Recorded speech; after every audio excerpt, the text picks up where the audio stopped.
9:30. Yeah, other than that, we're okay. Okay, we're going on the record on cause number DC 205795, Casey versus Mira Skandari. Counsel, make your appearances. Brandon Fuqua on behalf of plaintiff, Your Honor. Craig Capio on behalf of Mr. Amir Marish Kandari.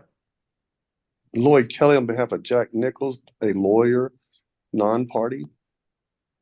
All right, we're on the my court reporter is at a doctor's appointment right now, and the parties have agreed that if need be, that she can transcribe this hearing from YouTube. This is currently being broadcast onto YouTube. Is that correct?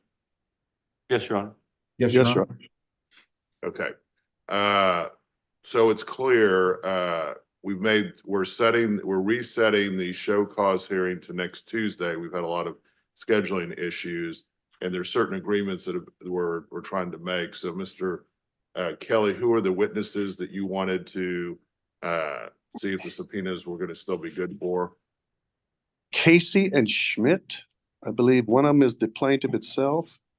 Let's do these one at a time, Mr. Kelly. Casey. Casey. Okay, is that agreed, Mr. Brocky? I assume that's agreed to. Yes, Your Honor. Second one, Schmidt. is that agreed to, Mr. Facua? I'm sorry, Your Honor. I don't know who Schmidt is, and I would ask if that subpoena has been issued and when it was issued.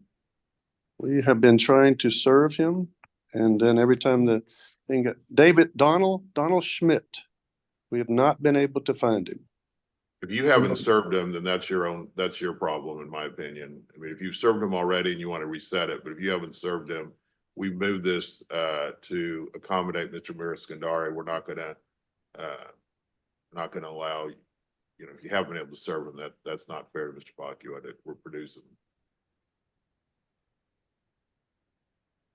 Mr. Kelly, do you agree? No, sir. I think that we have tried to serve him, and we should have enough time. Then we're going forward with this hearing later today. Then, if you can't, that is a completely unrealistic and unfair position. So, once we get my court reporter, we're going forward with the hearing today. Everybody needs to appear in person. Yes, Your Honor. In Dallas? Yes. I'm in Houston. You said we could appear by Zoom. I don't know how I can get to Dallas. I'll give you until 2 o'clock today if you're going to be that unreasonable. And Mr. Mira Kandowski is in what is it, Iran? Everybody's trying to be reasonable here. You're being completely unreasonable, Mr. Kelly. If you're going to be completely unreasonable, I'm going to make it's not fair to Mr. Facua that you're trying to get him to produce somebody that you can't even find and he doesn't know who he is. Well, then we could cross that bridge when we get to it if I need him and we have to have a continuance of the hearing. I don't have a problem with that. I've also offered the 8th, the 15th, and the 22nd as dates that were available, which time I would go. But I have to have a date to serve somebody, and we have been attempting on the prior dates. So this hearing was set for today. You didn't have them set by today. I agreed to move it for Mr. Mira Skandari. I thought we all were going to be fair about this, and I agreed to reset it. But Mr. Kelly, you can't expect Mr. Facua to produce somebody who he doesn't know who he is, and you can't find. That's not fair. I'm sorry, Judge. We're on a different page. Then let me restate this. If the plaintiff doesn't have control over Schmidt, I understand that. I'm not holding him to produce somebody he doesn't have control over.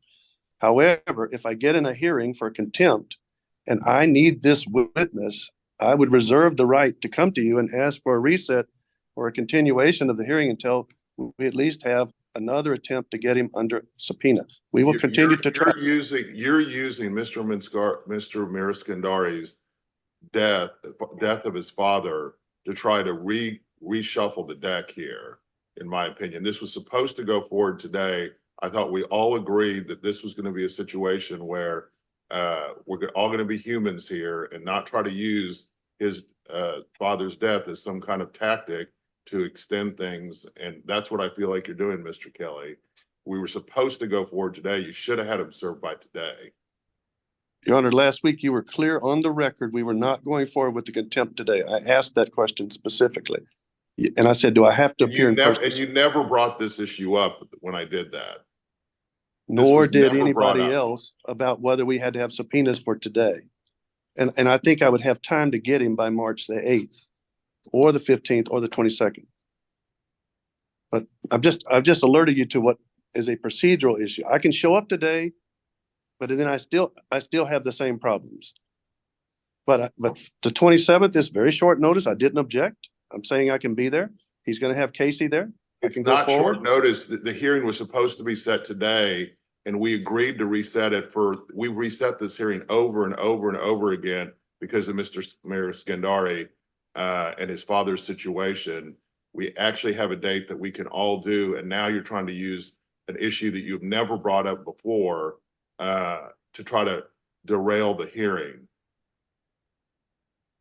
I don't Ms. think I'm Rocky, trying you to still derail wanna- it, Judge. I'm trying to work with you. You're not I trying to don't- work with me at all. You're not trying to work with me. You're trying to use this as a tactic, in my opinion. So this is, I'm- Mr. Facua, what do you want to do on this? Do you want to go forward today, or do you want to reset this to Tuesday? Your Honor, I defer to the court on that. I will just note the history here is exactly how your Honor has put it out. Your Honor signed a show cause order September 13th. We've reset that now 4 times, all at the contemnor's request.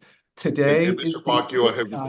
let me just ask you this, Mr. Facua. Has Mr. Kelly at any of these resets ever brought up the issue about these subpoenas? Never, Your Honor. And now he's bringing it up for the first time. That's correct, Your Honor. Mr. Kelly, I'm really trying to be reasonable here. What would you like me to do, Judge? I'll be there today. I'll be there on Tuesday. If Mr. Casey is the only witness I get, I just would advise you that if there's an issue where Schmidt could testify and bring some information at that point in time, I'm not saying I need him today. I don't know what the plaintiff's case in chief is. But if you get there, I would then reserve the right to request for you to give me additional time to get this witness. Otherwise, I'll go forward as you require me. But these are two, my client, Mr. Nichols, has never once asked for continuance. These have been legislative continuances by statute. And then once on the death of somebody's father, Mirikandusky. My client was ready to go then and ready to present issues regarding these subpoenas with Casey and Schmidt. We have been actively trying to serve them, but that requires a date certain, or you can put in the order. But Mr. Kelly, if this has been such an issue, why haven't you brought it up before today? Why didn't you obtain some kind of substituted service, a request of substituted service? Why are you just bringing this up now? After My all of research- these resets and all of these hearings? My research shows you can't substitute serve as a witness who's a non-party. My understanding was Casey and Schmidt have some relationship. I'll check on that. I thought the plaintiff was in contact with them. But I could be mistaken by the plaintiff's answers today. All right. I'll be there today. I'll be there on Tuesday, whatever you want, Judge. And your client's available today? I guess he is. We'll jump a plane. I'm also in the middle of a depot, but I'll go in and cancel it. We're going to move this, we'll move it to Tuesday. I am not happy at all with this kind of tactic. I will say that, Mr. Kelly. But let's keep moving. Let's go. What else? What are the other witnesses? That's it. We don't have any, Your Honor, because the contemnors will be present in court and don't require a subpoena. On plaintiff side, we've not subpoenaed anyone. We don't intend to subpoena anyone. Capua? No witness issues, Your Honor. All right. I do expect Mr. Casey and Mr. Kelly's client, everyone needs to be in person for this hearing. No one is allowed to be remote. All right, guys, we will see you next Tuesday. And I assume everybody, we've already talked about this off the record. Everybody agrees that Mr. Facua doesn't have to, he's going to reissue a notice. No one's going to object to that for purposes of notice. He can reissue this for Tuesday, correct? That's the date we agreed on. Correct, Yes, Your sir. Honor. All right, That's correct, Your Honor. Before All we go, right. Your Honor, I want to be clear. So are we reporting here at 9 AM or You're are we calling in at 9 AM? we're reporting here in person at 9 AM, and then I understand Mr. West has to go to a hearing, so we're gonna figure out a time during the day on Tuesday to hear this. So- And it's possible that hearing might get settled, so we'll try. I just want to let the court know. Okay, we just make sure that somebody is here at Tuesday on. Tuesday at 9 AM. Tuesday Yes, night. sir. All right, thank you, guys. You have a great rest of your day. Thank you, Your And Rhonda, make sure to put that show cause on the docket for next Tuesday. At 9 o'clock, right? Or 10? 9 o'clock. And Your Honor, would you like me to submit a proposed order on that show cause, just resetting it? Yes, Thank you, Your Honor. you get that to me as soon as possible so I can sign it. Yes, Your Honor. All right, thank you. Thank you. Bye-bye. Email it to Rhonda. Yes, Your Honor. All right, next case is Big Shoe Auto Sale versus Tucker. Is there anyone here on that case? Mr. Wallace, are you here for that? Good morning, Your Honor. Yes, sir, I am. You'd wanted an emergency hearing on this, so we got that set for you.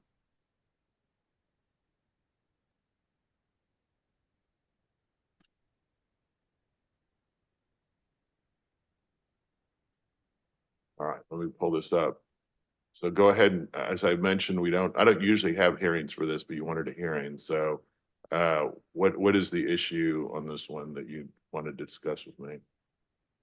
Well, Your Honor, thank you for setting this up. Thank you, Rhonda, for helping to set this up. What happened was my client is a vehicle dealer in Irving. The timeline is my client sold a let's see, it is a 2020 Hyundai Elantra to defendant Fred Tucker in April of 2023.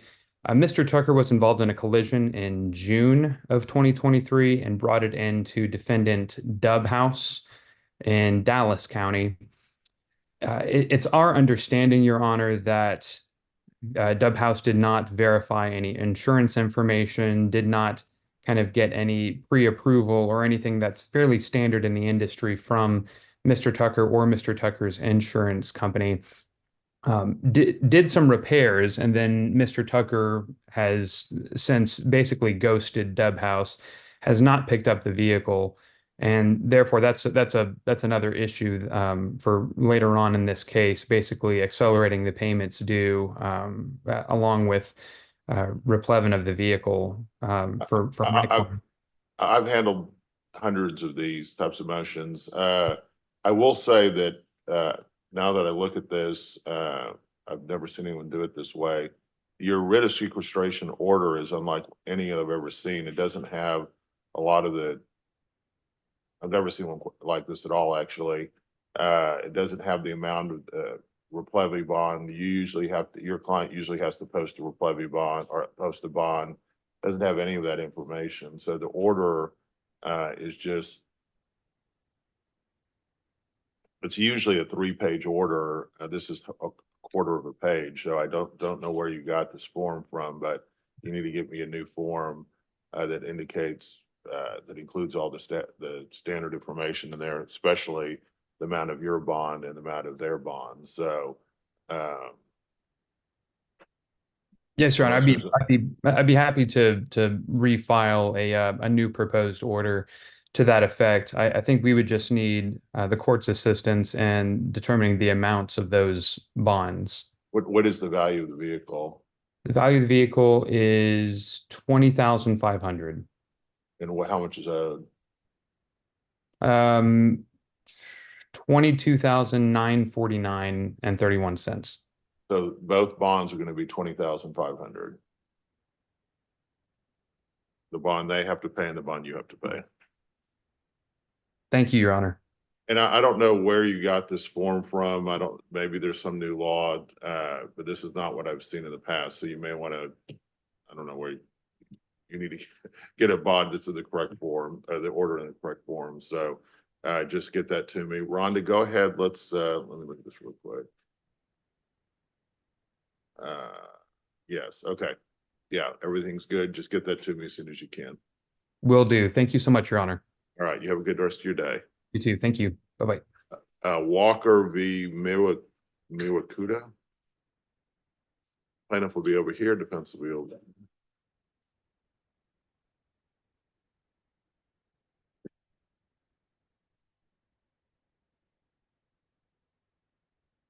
All right, so you heard what I'd said earlier, my court reporter's out today. We can do this on Zoom, in person even if you want to, or we can reschedule the hearing to later today when she gets back. If you want a record. I'm fine with proceeding on YouTube. Your Honor, I think we worked most of these out. There's a few things we need the court to kind of set limitations. Sure, on. sure. But do you want to do this now and do it on YouTube and agree to let Tony transcribe it if need be? Or do you want to reset, or not reset it, but just wait until she gets here? She'll probably get here within the next 2 hours I'm in favor of just going ahead and doing it.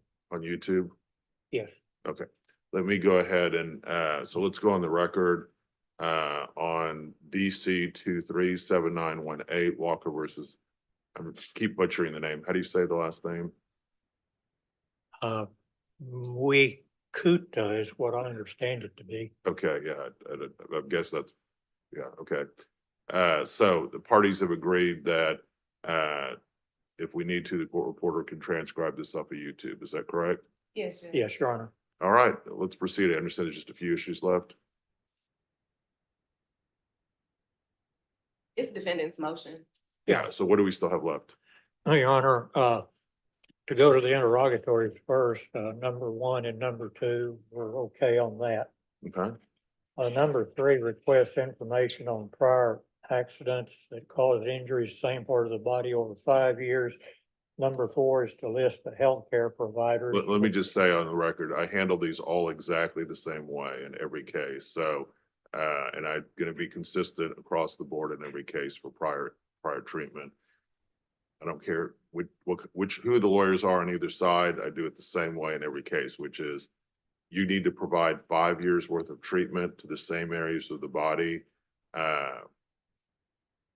For any areas claimed to this. So if there's a neck injury, any prior neck treatment for 5 years prior, and anything after the accident to the same areas of the body. That doesn't mean you get into claims information, lawsuits, or prior. Let's say she had a lawsuit 4 years ago. Doesn't matter. All I allow it is the treatment. So any treatment 5 years before the accident and post-accident to the same areas of the body. That's what you have to provide. Thanks, Judge. I Thank think that you, Your Honor. resolved a lot of the other Okay, outstanding. Yeah, that was the only issue. She wanted 1 year and we wanted 5 years. but understand you don't get any claims info. You don't get you're not going to be able to bring up, hey, you filed a claim with Allstate 4 years ago, or you filed a lawsuit 2 years ago. It's just the treatment. Right. Yes.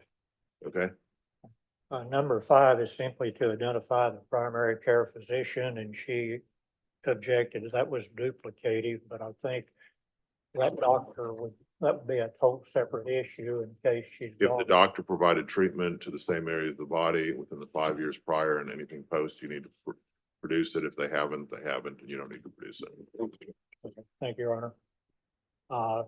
Number 6 and number 7 have to do with employment information, earning information for 5 years, and they were not clear when we talked about whether they're requesting loss of earnings. It depends. If you're not claiming loss of earnings, you don't have to produce that. If you are claiming loss of earnings, you'll have to produce something.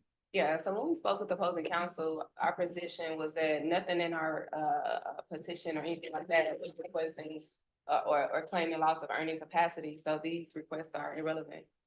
So you're not claiming loss of earnings. As long as that's clear, I'm all right. Number 10 is taken care of by request for admission.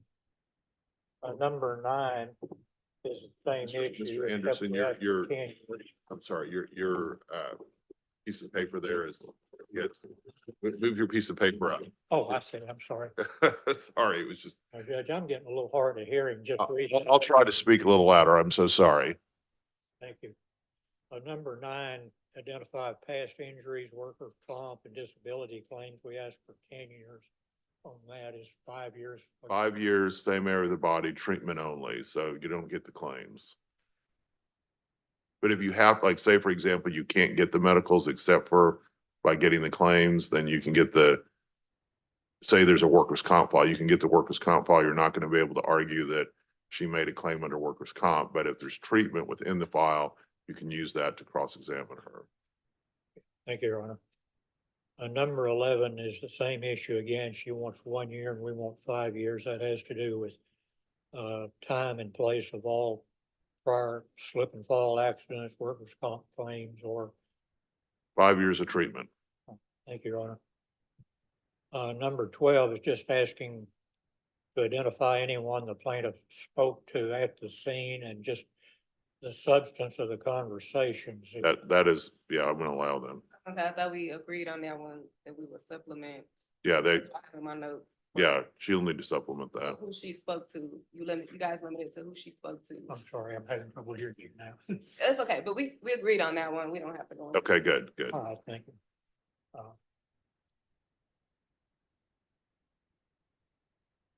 Now, number 13, I think, was again, just, we wanted 5 years. She wants to limit, I'll agree to this, that she wants to limit claims, prior lawsuits for injury lawsuits only. I can agree to that if we can agree on the time. Our position is the way it's written is that identify every lawsuit in the past 5 years. So I didn't find that to be relevant, Judge. Okay. 5 years worth of treatment, no lawsuits, no claims, 5 years of treatment. So she doesn't have to identify claims, only. No, only unless she treated, the only way that comes up is if she doesn't remember the doctor's name, but she knows she filed a claim, then you'd have to produce that. But it's only for the same areas of the body and not for any, she doesn't have to produce any lawsuit information. Thank you, Your Honor. 14 and 15, I believe we worked out an agreement on those. On the request for admissions, number 3, we asked for 10 years, and I think had to do with injuries in the last 10 years, and I think she wanted less time. We could do 5, but we thought 10 years was way too broad. Yeah, 5 years, same areas of the body, same thing.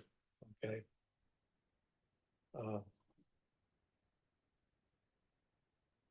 Then admission number 5 is the same thing again. We asked for 10 years regarding prior injuries and non-motor vehicle accidents. How is this an admission? I'm not sure. I guess I don't know how it's worded. Just admit or deny that she had had prior injuries from non-motor vehicle accidents in the last 10 years. And you objected to that? We objected, and then notwithstanding the objection, we denied. Yeah, so I don't even think that's appropriate request for admission, so I'll sustain the objection. Number 6, again, gets back to felony convictions in the last 10 years. I think we've agreed. We've got a ruling on the request for interrogatories on that same issue. Yeah, I'm gonna require, if they have any, she has any convictions in the last 10 years, either the same area, if she has any felony convictions or crimes of moral turpitude in the last 10 years, then that would need to be produced. Okay. And number 7 is, we asked to admit that she still has a pending lawsuit, which is kind of general, but I think, if she has something pending that's injury related, we're entitled to response to that. Did you object to that? And we objected. Sustained. Thanks. I think the rest of the admissions are okay, Your Honor. Perfect. Anything else, guys? This is your motion. Yeah, 10 through 15, no problem.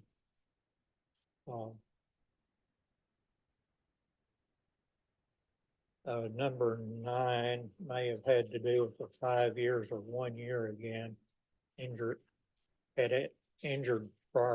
Had prior injuries to the same body parts. Is that a request for admission? Yes. I'm gonna sustain the objection. I don't think that's appropriate for an request for. I don't think that's appropriate for a request for admission.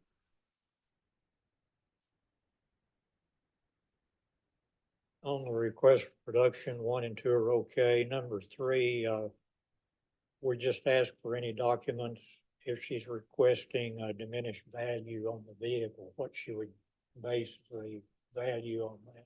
Are you making a claim for diminished value on the vehicle? We are, but council, we worked that one out. Actually, the Friday before our last hearing, we supplemented and we provided you the repair request, the repair invoice. Remember we talked about it? No, I don't remember that one, but some of the things y'all supplemented didn't come through, so I'll have to. look I will say this for diminished value. Sometimes there is additional information that needs to be provided. So if there is anything beyond the repair estimates that you're trying to claim under diminished value, you would need to produce those as well.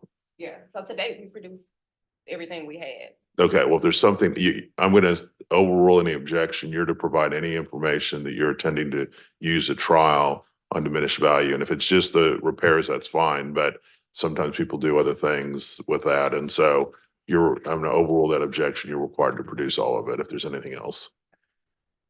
Request number 5, we requested her to sign a medical release and she objected to it as being open-ended, and we can't really specify where we're asking to be released until we get the identity of the doctors, the providers that we asked for in interrogatories.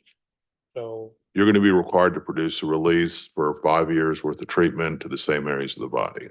And thanks, Judge, that was our only concern. It wasn't limited, it was just the release. But can we ask that it be limited to her actual injuries? For example, we don't want them being able to get her gynecological records. Absolutely. Okay. You only need to produce the names of doctors that's treated her for the same areas of the body in the last 5 years. And then, so the way this should work is you provide the names of any, let's say she had a chiropractic visit 3 years prior to the accident, you provide that name, then he's allowed to request those records. But if she went to a gynecologist then and did not treat for her back or neck, then with the gynecologist, you would not need to produce that because it's not treating to the same areas of the body. Your Honor, what if we determined that there was, through the other stuff we get, that there was another accident, say 7 years ago with identical injuries and a disability claim? Can we then? If it's treatment within 5 years of the accident, let's say she was injured 7 years ago, but she continued to treat for 3 years. So she had treatments within 5 years of the accident, then she would be able to get into it. If it's 6 years ago, 7 years ago, you don't get into it.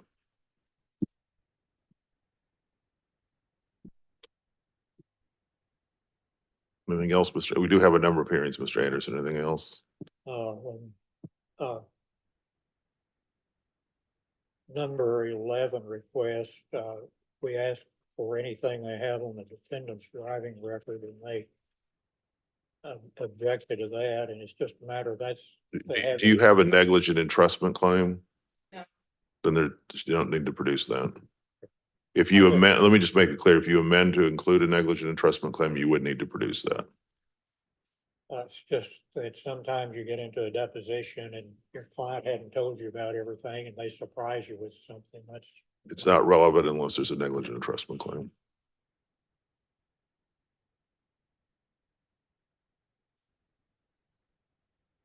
Okay, number 12, I think we've taken care of medical records for injuries within the last 5 years.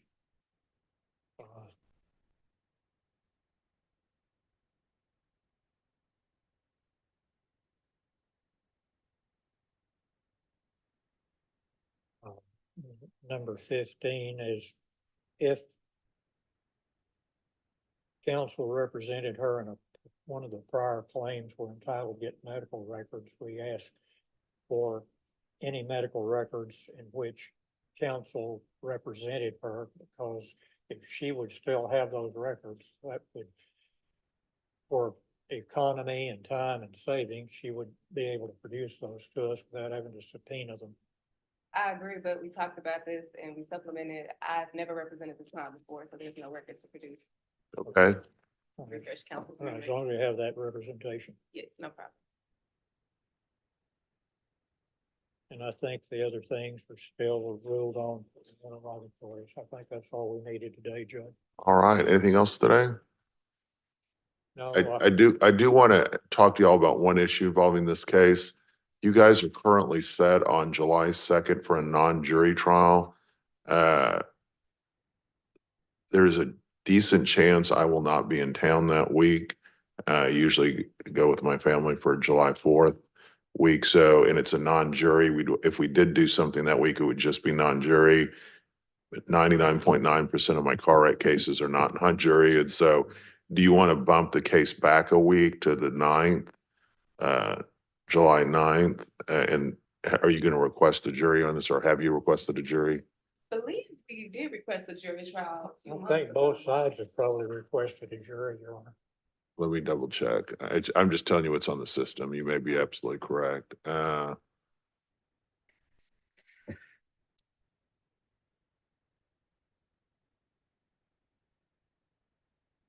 Yeah, Rhonda, it looks like, Rhonda, are you there?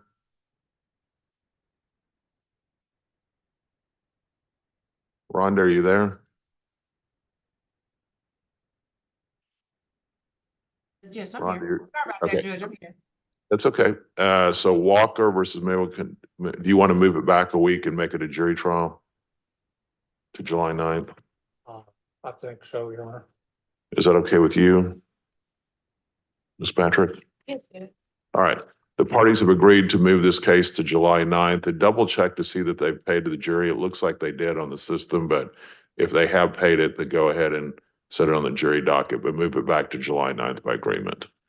Got it. Okay. All right. And send out a new notice. Do you have a mediator on this? Well, we just agreed to mediate, when we reached out to, I believe, Mr. Berman, but it was through lead counsel Malcolm Rennick that I. Yeah, agreed. Mr. Rennick's in charge of that. I don't know what they've agreed to, but. Mr. Berman? Berman is. Okay, so you'll need to get in a motion, if that's the case, agreed motion to substitute mediators on that. Just make sure you do that. Sounds good. Your Honor, can I get a copy of the record that was made here this morning in time to make sure that we're all in compliance? You'll need to request that from the court reporter. And you can also look at it. If you don't remember what happened, you can watch it on YouTube as well. That would be cheaper than requesting a record. You'd have to pay for a record. And in So- all fairness, we did agree that any supplements plaintiff will make by March 1st, just so it's on the record. Okay, by March 1st. All right, thank you so much, guys. You have a great rest of your day. It's good to see you both. Thank you for your time. No problem. Bodos versus Holiday, if you guys can come on up here.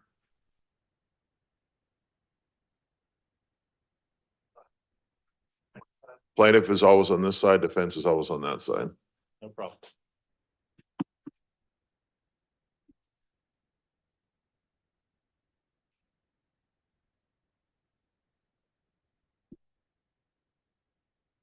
Courtesy copy for you, Your Honor. May I approach? Sure. Mr. Cobb. Courtesy copy. Oh, thank you.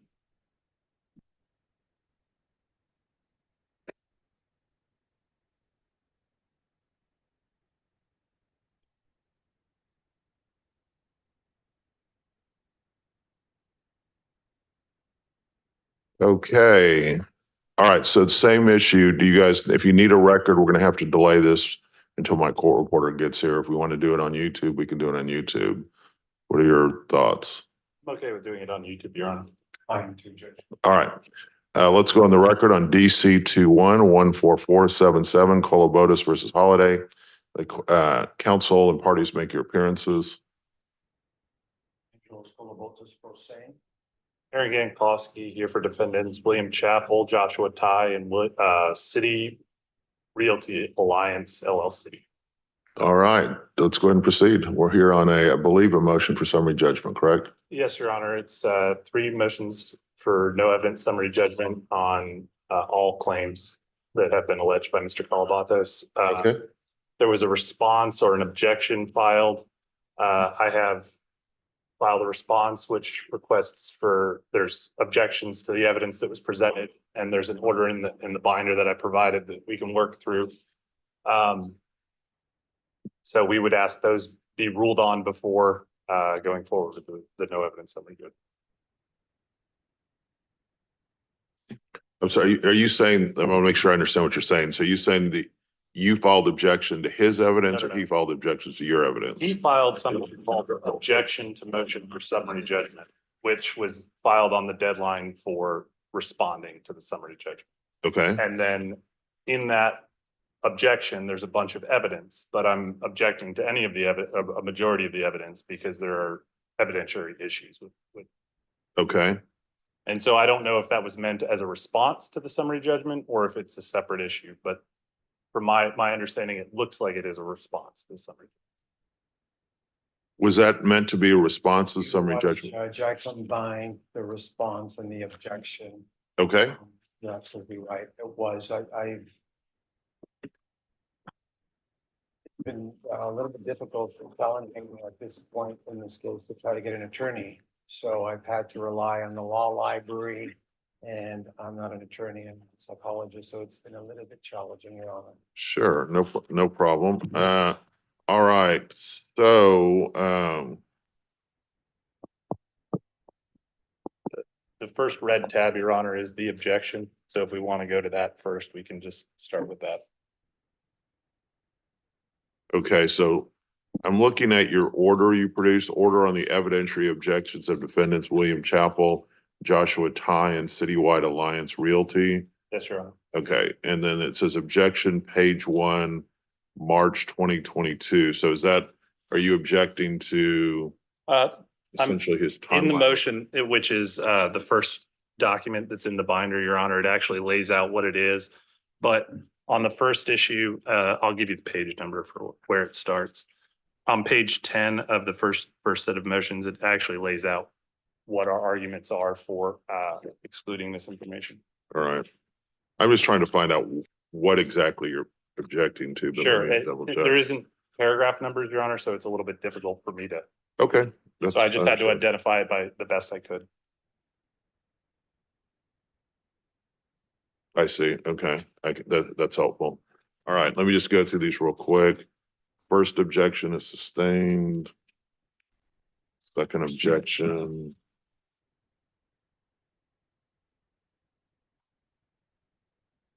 Sustained. Third objection is On the first, like the first document on page 10. So if you look at the bottom, there's the page. sustained. Fourth one.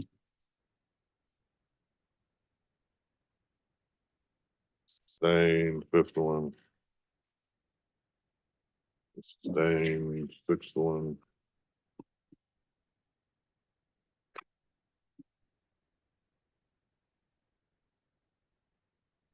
Sixth objection is overruled. Or denied, I guess.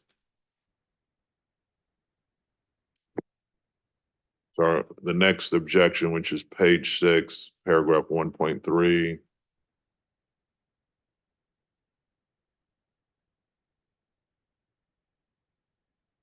What is exhibit D?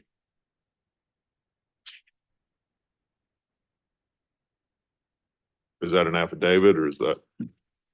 No, there is no affidavit, Your Honor, that was included. It was, so that if you look at the last set, there's one that's called a second supplement to plaintiff's fourth amended petition, which looked like an affidavit, but it was filed the day after the deadline for filing, which is the affidavit that's, I guess, is supposed to support the entire motion, but it doesn't cite to any of the evidence and it doesn't actually have anything to do with my clients. So So let me just, so there's, you say lack of foundation, the property is over $70,000 of undisclosed repairs, including a 5-foot crack in the back of the property. The required demolition has been and was hidden by a burlap carpet and a leaning retaining wall that was hidden by overgrown bushes. Was that statement supported by an affidavit? that was untimely filed, yes, Your Honor. And that was in the affidavit? Correct. Right, I'll deny that objection then. Then the next one is these defects were pointed out within days after plaintiff took, is that supported by an affidavit? No, Your Honor, it's supported by an unsubstantiated document that hasn't been produced to us, nor was it referenced in the affidavit provided by Mr. Calvatos. So the statement he's objecting to is these defects were pointed out within days after plaintiff took possession and a certified letter was sent to defendant Holiday. did you have an affidavit that supported that I statement? did, Judge. What- In my affidavit, it mentions that, and I sent. When was this affidavit filed that we're talking about? It was filed the day after the deadline, so, let me look, Your Honor. Because I believe, 16th. yeah. Of February, Judge. and so it was due on the 15th, Your Honor, and Let So me, one day late. let me look at it real quick.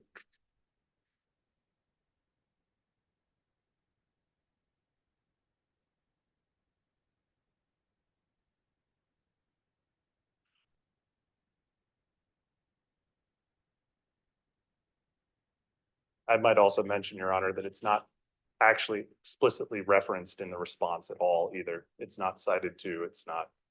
It's point number 7, Judge, on the affidavit, on the second page of the affidavit. I apologize. I need to get to the affidavit. Give me one second. Did you want me to approach and give you a copy, Judge? Is it in this It notebook? is in the notebook, Your Honor. You- It is,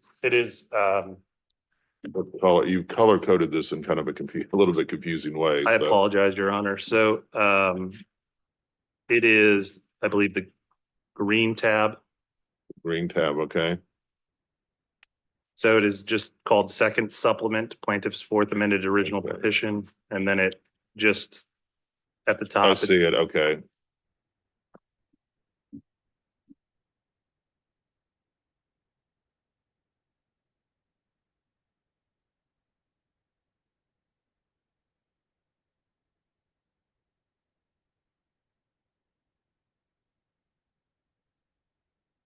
All right, he supported that with an affidavit, so that's the 9.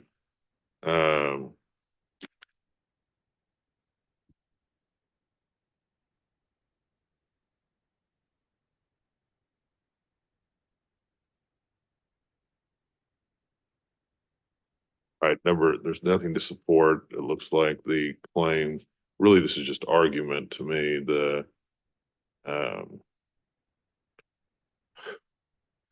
sorry, this is very hard to follow. So the statement where there's no admissible evidence supports the claim that plaintiff has over $70,000 of undisclosed repairs.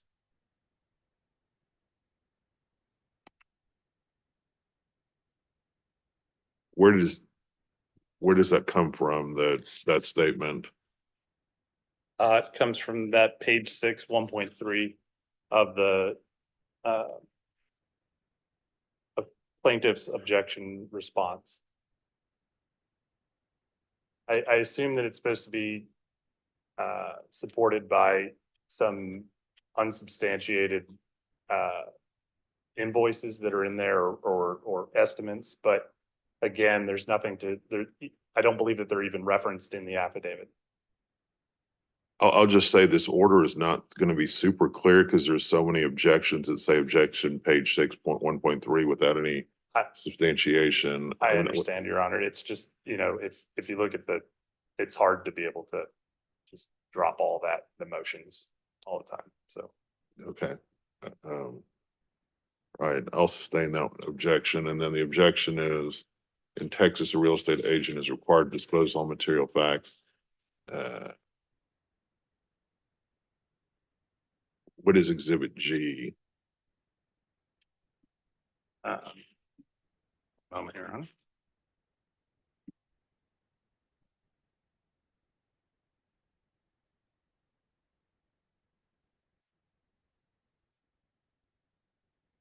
Where can I find it in the binder? It would be under the red tab, and then it is, they're not numbered, Your Honor, but it looks like it's about 15 pages in. It's a thing called Loss History Report Details.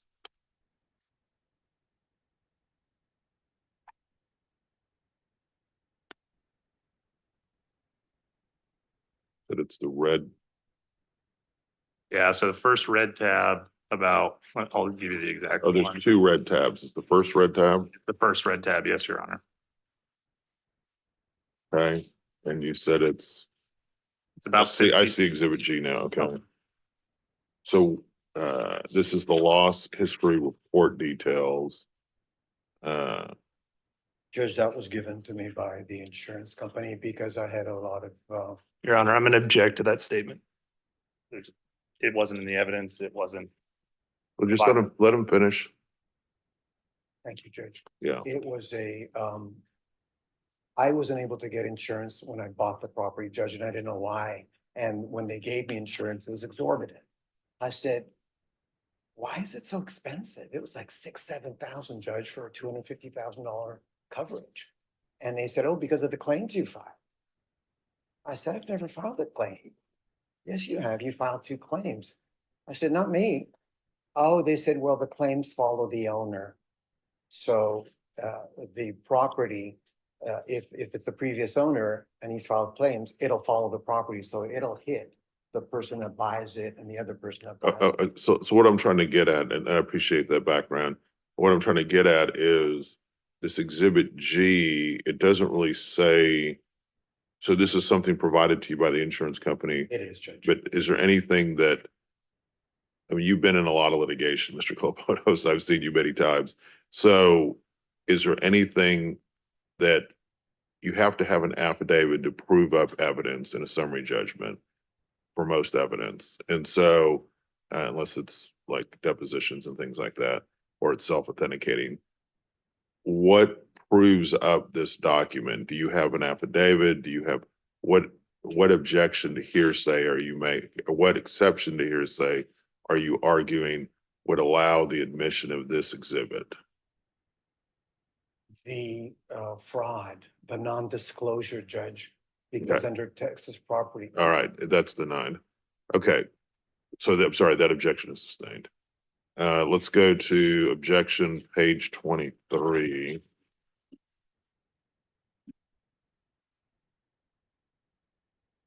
Let me find that one for you, Your Honor, because it's not clear.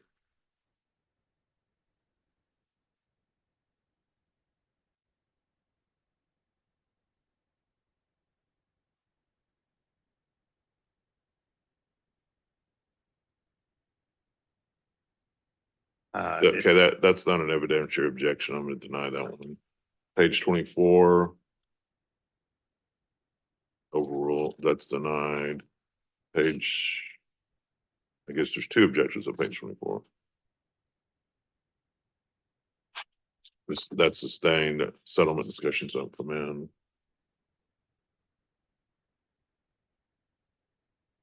All right.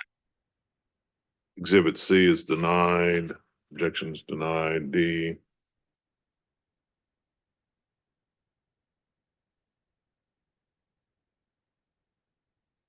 Is there anything so I guess exhibit D is photos, is that correct? It is, Judge. It's the 5-foot crack Do you, in the back of the house. do you have anywhere in your, usually photographs need to be authenticated? Do you in your affidavit state that these are photographs that you took or when they were taken or anything like that, or approximately when they were taken? No, Judge, but I have in the contractor's estimate that I got at the time of purchase or after that I closed on the property, that substantiates the fact there's a retaining wall issue and a foundation problem. Right, I'll sustain the objection to exhibit D. Exhibit E.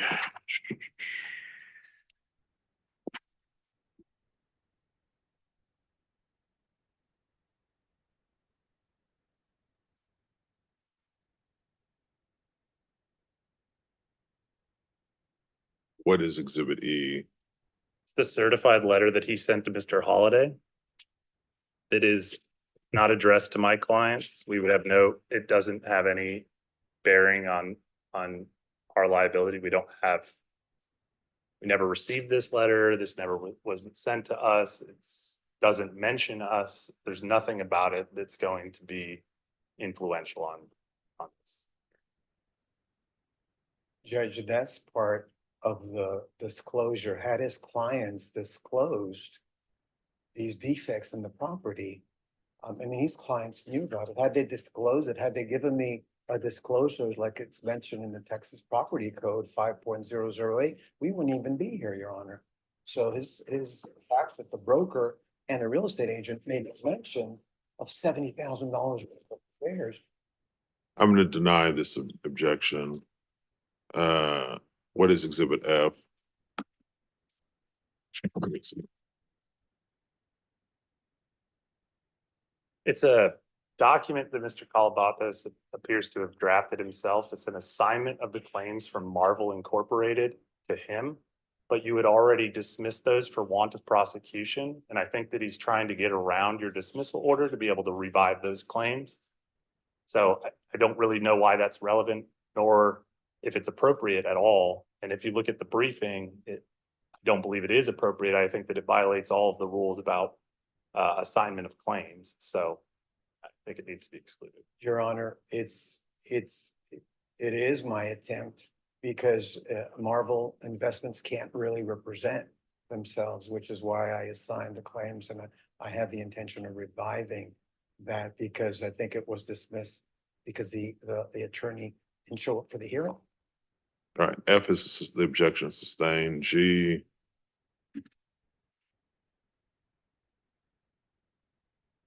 That's that loss history report, Your Honor. G, the objection is denied.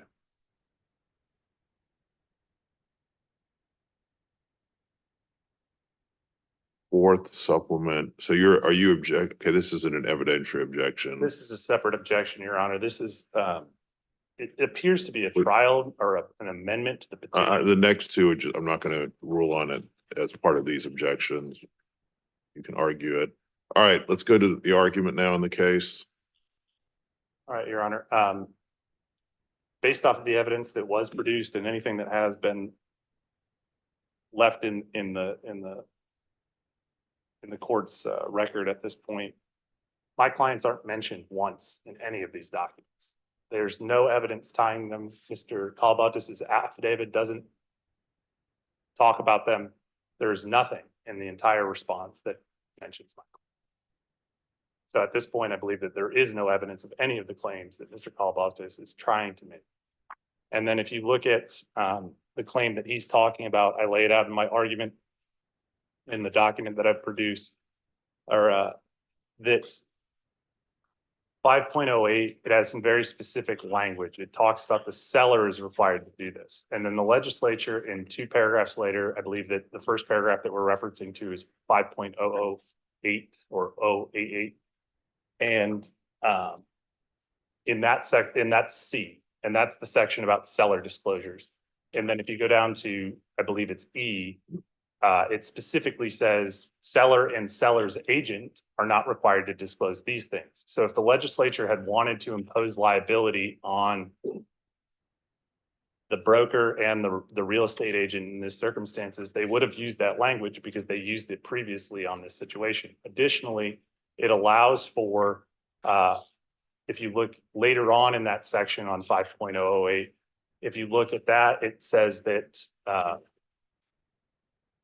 if you don't have knowledge of those defects, then you don't have to disclose them, or you can just say unknown, which my clients didn't own the property, had no interest in the property, didn't live in the property. There's no way they would have known about these defects, which if you look at the affidavit of Mr. Calabatos, says that the big crack that he's complaining of was hidden under a burlap rug. Then there was a leaning retaining wall that was hidden by bushes.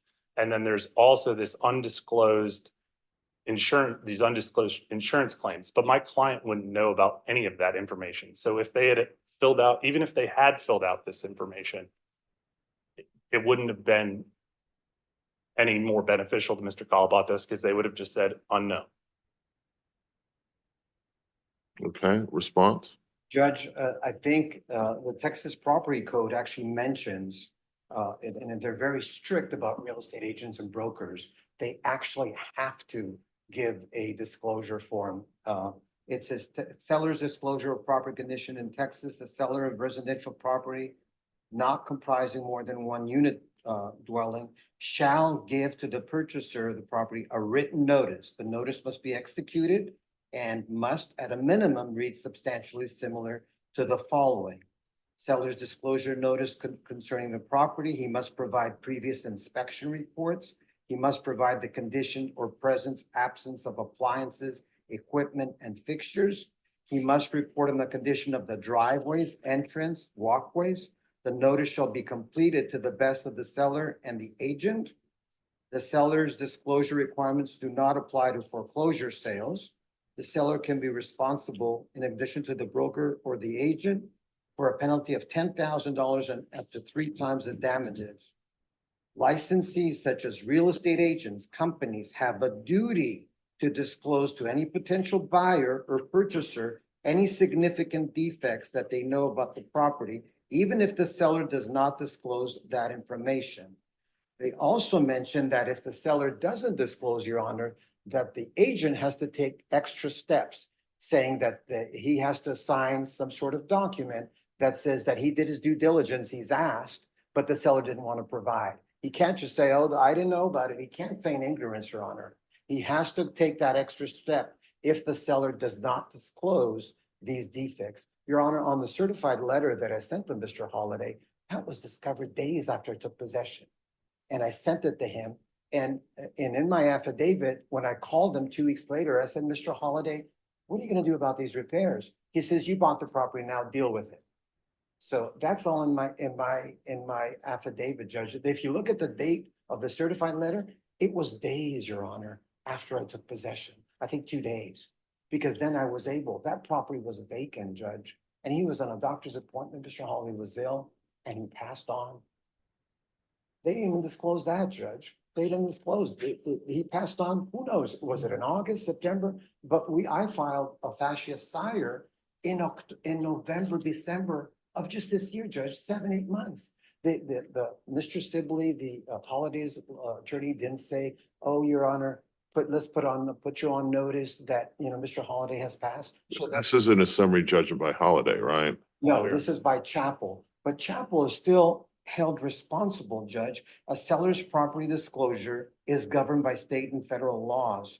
Both the seller and the buyer will sign the disclosure form as proof that it has been given and received. Sellers, real estate agents, brokers must disclose any defects or hazards of the properties.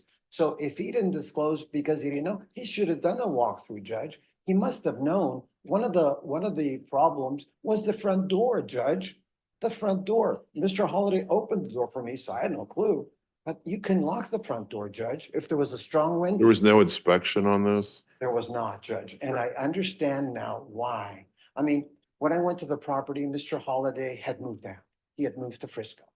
So I guess he was paying. Your Honor, I'm going to object to this. This is testimony by the plaintiff, and there's none of this is in the record. None of this is before the court. I don't know. Honestly, even the information that he read about the seller's disclosure, it doesn't match up with the information that is in those statutes. So the thing is, I don't know if he's pulling that from a treatise or what. It's not in his briefing. It's at best, it's in that supplemental, but there's no cites in that. The only thing that it cites to is the 5.008 or 88 of the Texas Property Code. I can't respond to that.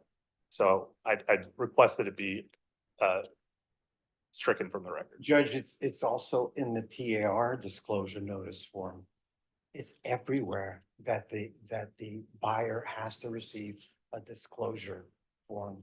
It says that a common mistake made by agents under the TAR disclosure form is making a decision that a disclosure notice is not required to participate in a particular transaction. It's a common misconception that the belief of notice is not required. An administration of an estate or guard or okay, that's defendants. There is, Judge, Schroyer versus McNeil, 323 Maryland 275-283. Your Honor, I believe Says that the real estate agent must disclose, Judge. It's written everywhere. I mean, you can go to the law library and I just put disclosure. Oh my God, there's tons of information comes up. He's trying, Your Honor, to absolve himself from the responsibility of his right. He is, and the broker is, Your Honor, because they are liable. It says that everywhere. They should have given me a disclosure and we wouldn't even be here. I would have said, oh no, Mr. Holliday, too many things, or knock the price down 75,000 off the repairs. No, I asked him, Judge, and it's in my affidavit. I said, do you have any problems with foundation? No, no. Do you have any problem with electricity? Just the basic stuff. I mean, paint, I'm not gonna ask, I can see it. But just the basic stuff, hidden stuff, Judge. But I guess the property needed to be sold. And now I know, Your Honor, why he offered me owner financing. Because I think that property was attempted to be bought by somebody else, and I guess they went through traditional, but he says, I can offer you financing. Really? And I paid down, I think, $35,000 down, and he offered me financing. But I mean, we're talking about Chapel and Ty. They did have a responsibility. I don't want to get off the topic, Judge, and I have a habit of doing that. I'm sorry. Your Honor, But they had a responsibility. All right, the response. Your Honor, I'm gonna just object to this. It's again, the plaintiff is just providing testimony in open court that isn't in any of the documents that he's provided. Like I said, there is nothing that ties my clients to this. There's no contract. There's no reference to them in any of the documents. There's not anything that links them to this. So the thing is, I can't speak to that. Now, on the stuff he's citing to a Maryland case. I'm believing that he's reading from a treatise that is a national treatise and not a Texas specific treatise. And so the thing is, I can't verify any of that information because I don't know where it's coming from. I don't know what that case law is, but I do. And I tried to avoid briefing this because I didn't think that it was relevant based on the information that was provided. But the problem is that the real estate contract merges into the deed after sale. And that's just how it goes. So unless there's nothing that ties my client to a non-disclosure in this situation at all. So even with all of this argument that's going on, it's not going to provide anything for the court to be able to allow this case to continue. Judge, there is in my petition, in my Fourth Amendment petition, it brings his clients into it. That's why his clients were brought in to begin with, Judge. It's fraud by non-representation or non-disclosure. So in the Fourth Amended petition, Your Honor, I brought his clients in because of that. And it actually, there's. Mr. Colabotos, I've tried to be very patient, that based on what you filed and I know it's difficult. You've had a lot of lawsuits. You've been in a lot of litigation. I understand it's hard for you to find a lawyer, and this is a complicated area responding to summary judgment. But based on the record before me, unfortunately, I have to grant the summary judgment. Do you have a proposed order? I do. It's in the back folder of the binder for you, Your Honor.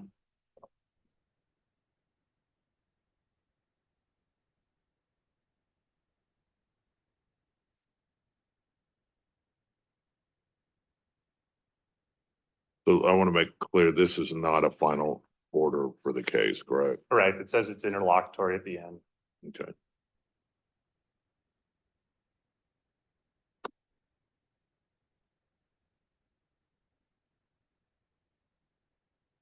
Your Honor, there is one other issue that is in that judgment that I do want to make mention of. What's that? In the original petition, which is the blue tab, or the Fourth Amendment petition, which is the live pleading, Mr. Colabotos alleges a breach of contract claim.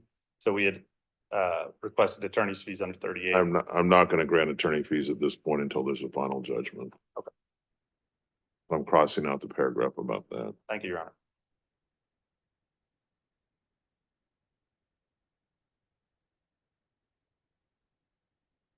All right. You guys have a great rest of your day. Thank you. And we'll go ahead. Can you take these orders back to Rhonda?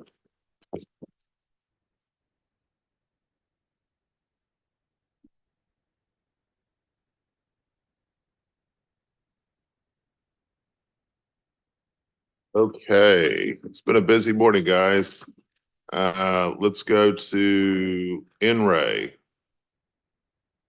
DC 24816. Anyone here in that case? Okay. AG Wentworth. All right, we're gonna go off the YouTube on this. This isn't something that we put on YouTube.